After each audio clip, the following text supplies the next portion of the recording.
Okay, finally, in this chapter, we will talk about forensic psychiatry. Forensic psychiatry is concerned with assessment and treatment of mentally disordered offenders, as well as the assessment for the dangerousness of individuals who may not yet have committed an offense.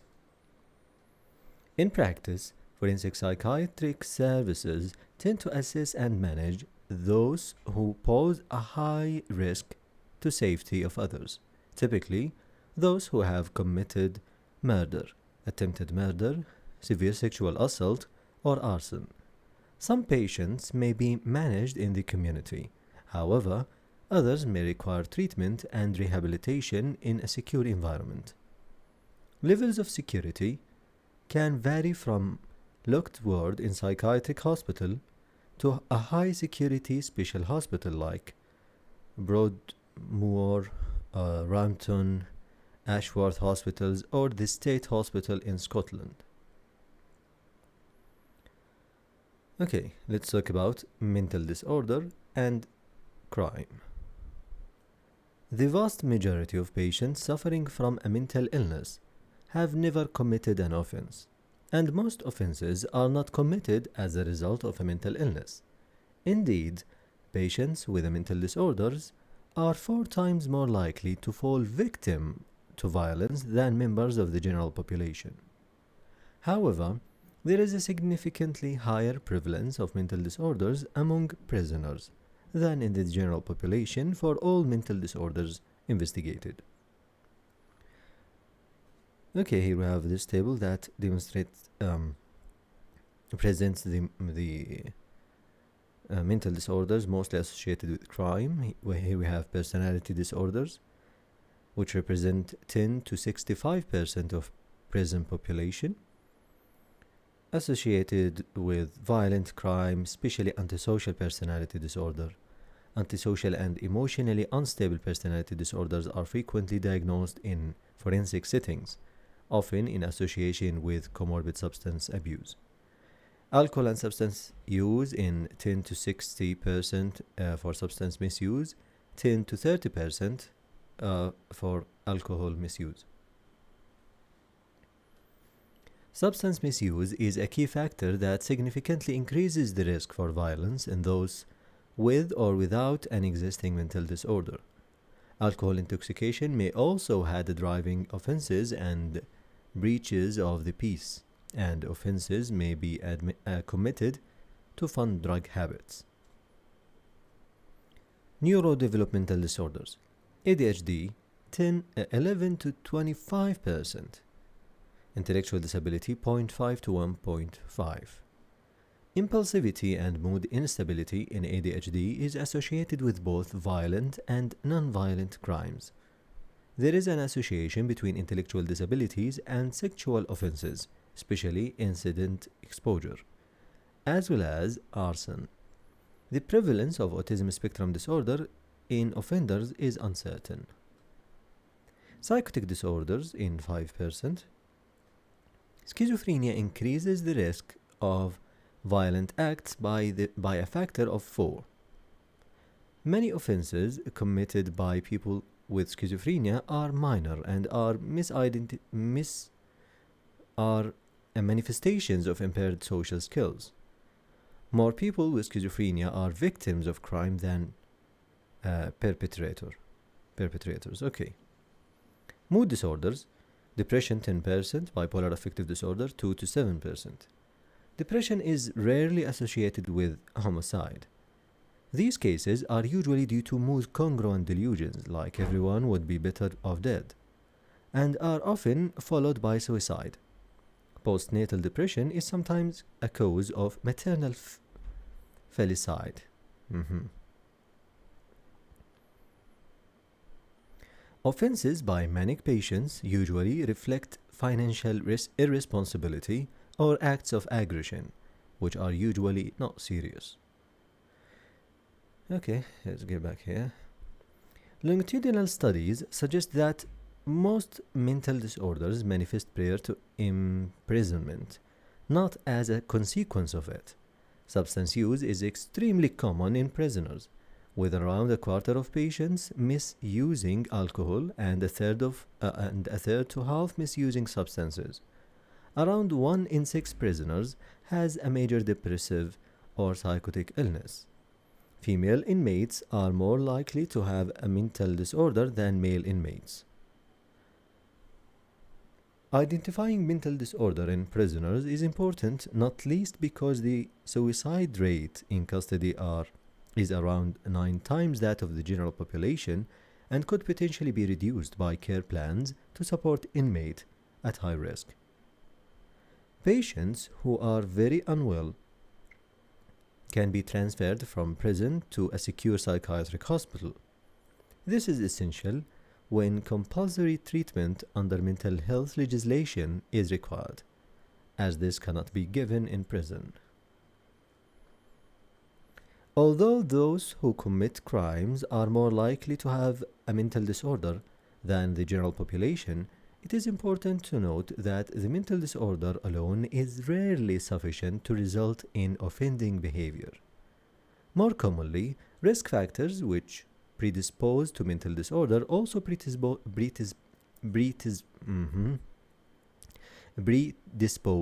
to offending, or for example, childhood abuse and chronic stress.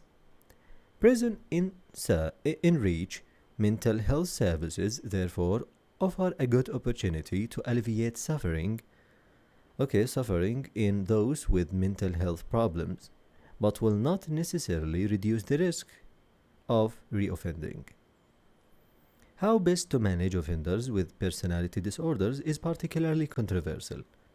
Personality disorder is more common in offenders, but it is unclear whether treating personality disorder reduces offending. This is at least in part because personality disorder is hard to treat, requiring long-term psychological therapy and motivation on the part of the patient. Government initiatives focus on those with dangerous and severe personality disorders, now termed offending personality disorders, aim to reduce offending rates by focusing resources on offenders with personality disorders, predominantly antisocial and emotionally unstable, and providing specialist units in which such individuals can be detained while they receive the treatment. The problem with this approach is that it may have led to those with personality disorder being detained for longer than those without personality disorders who had committed similar offenses, potentially indefinitely, in the hope that treatment would reduce risk of offending, but without evidence that this was a likely outcome. Attempting to improve assessment and access to treatment for those with personality disorder in prisons seems sensible, but indefinite detainment while waiting for treatment to work does not. Hints and tips.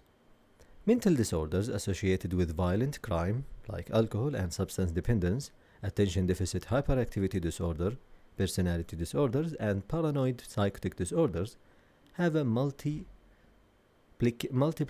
effect for the risk of future violence when they occur in combination. Another hints and tips. Delusional jealousy, Othello syndrome, is often associated with alcohol abuse and linked to violent crime such as assault and homicide. Another hints and tips. The term psychopath is frequently misused. It is not a diagnosis in the Diagnostic and Statistical Manual of Mental Disorders, ICD-10, or the current draft of ICD-11. It is defined using the Hare Psychopathy Checklist, revised, and in essence is a diminished ability to feel empathy coupled with antisocial behavior. Only around 1 in 10 people with antisocial personality disorder meet criteria for psychopathy. Okay.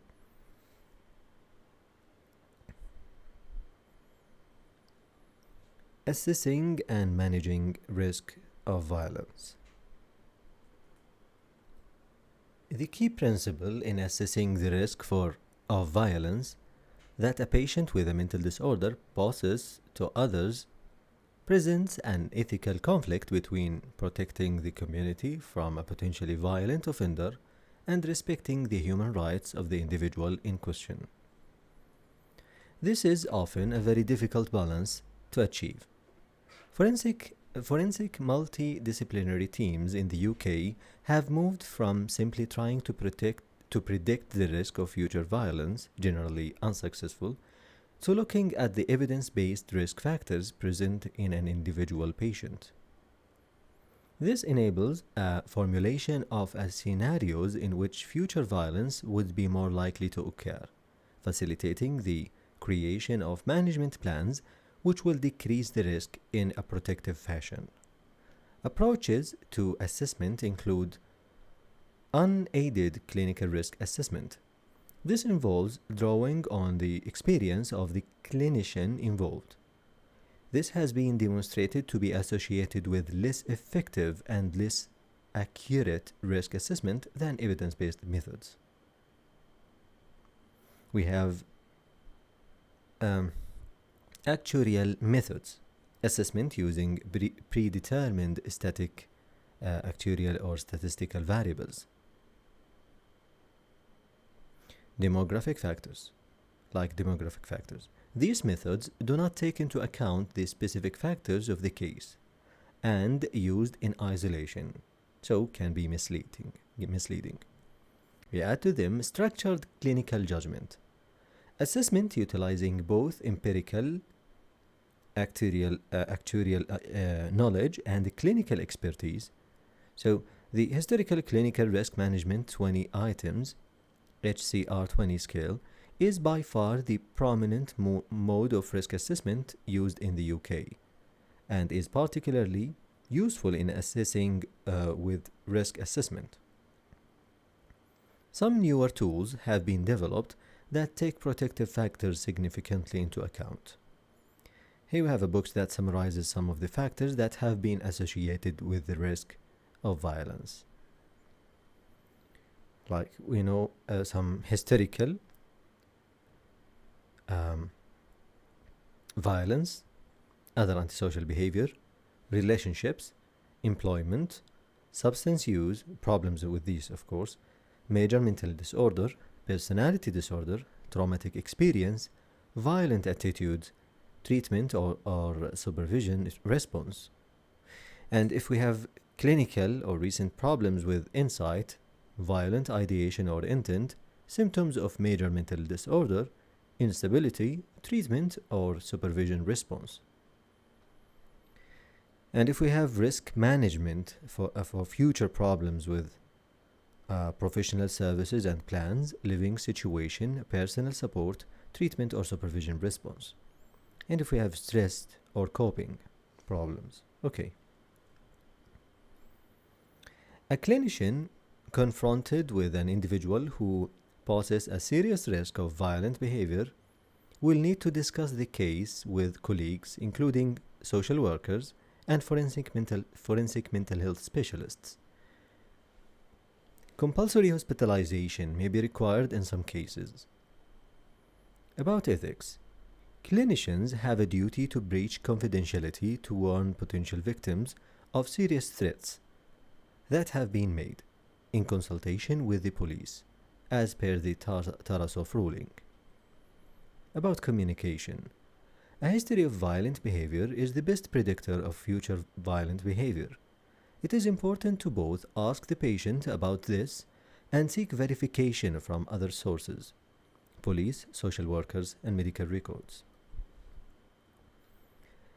Considerations in court proceedings. Where there are grounds to believe that the accused may have been suffering or is currently suffering from a mental disorder, a psychiatric defense may be used. This means that the presence of mental disorder may have been a mitigating factor in the offense or may interfere with court proceedings. Throughout the UK, this is mainly placed on case law rather than legislation. The role of the forensic psychiatrist is to act as an expert witness to the court. While the psychiatrist can make recommendations, the ultimate decision comes from the court. Fitness to plead. Individuals with mental disorder are not exempt from fitness to plead. Individuals with mental disorder are not exempt from taking responsibility for their actions. However, defendants should be competent to stand trial and mount a defense against their charges. The term fitness to plead is used in English law to describe this capacity. Using psychiatrist and or psychological evidence, the court determines this by assessing whether the accused can understand the nature of the charge, understand the difference between a plea of guilty and not guilty, instruct counsel, legal representation, follow the evidence brought before the court, and challenge a juror. Okay. About criminal responsibility. Before a defendant can be convicted, criminal responsibility needs to be determined. It should be determined whether at the time of the offense, the person was able to control their own behavior and choose whether to commit an unlawful act or not. Integral to this process is the concept of mens rea, guilty intent or guilty mind, which means that the individual realized the nature of the intended to commit the unlawful act. Varying levels of mens rea are recognized, known as models of culpability. Actus reus, guilty act or crime. So we have mens rea, actus reus. Okay. Actus reus, which is guilty act or crime, means the person is guilty of committing the act whatever their intent. Defendant may be deemed to have decreased criminal capability due to age or reason of insanity. So in England and Wales, children are only deemed legally responsible for their actions after the age of 14 years. Children under the age of 10 years are deemed incapable of criminal intent. Doli incapax. Children aged 10 to 14 years are not considered criminally responsible unless the prosecution can prove mens rea. Reason of insanity. In English law, legal insanity, not psychiatric term, is defined in terms of the M. Norton rules, which state that at the time of committing the act, the party accused was laboring under such defect of reason from disease of the mind as to not know the nature and quality of the act he was doing, or if he did know it, that he did not know what he was doing was wrong.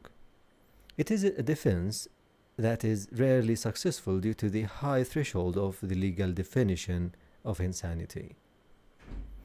We have another thing, which is diminished responsibility. In English law, a defense of diminished responsibility is only available in relation to charges of murder. If successful, this will lead to the accused being found guilty of manslaughter rather than murder, which allows for flexible sentencing. Murder carries a mandatory life stance. Okay.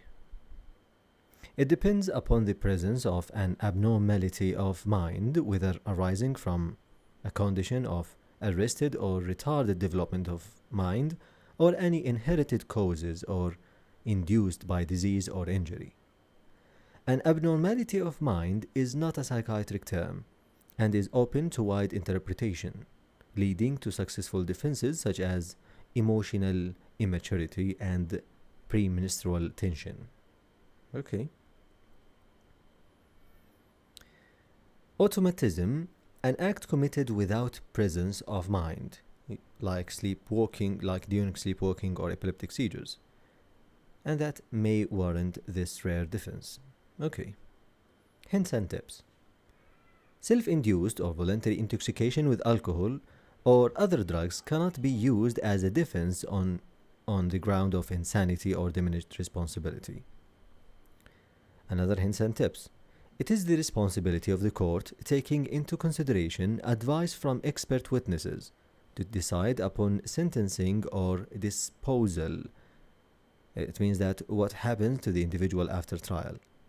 In cases where psychiatric defenses are successfully used, the court may utilize mental health legislation to transfer the individual to a secure hospital. In other cases, the court may decide to impose a custodial sentence, or to place conditions upon the individual, like to adhere to a drug treatment program.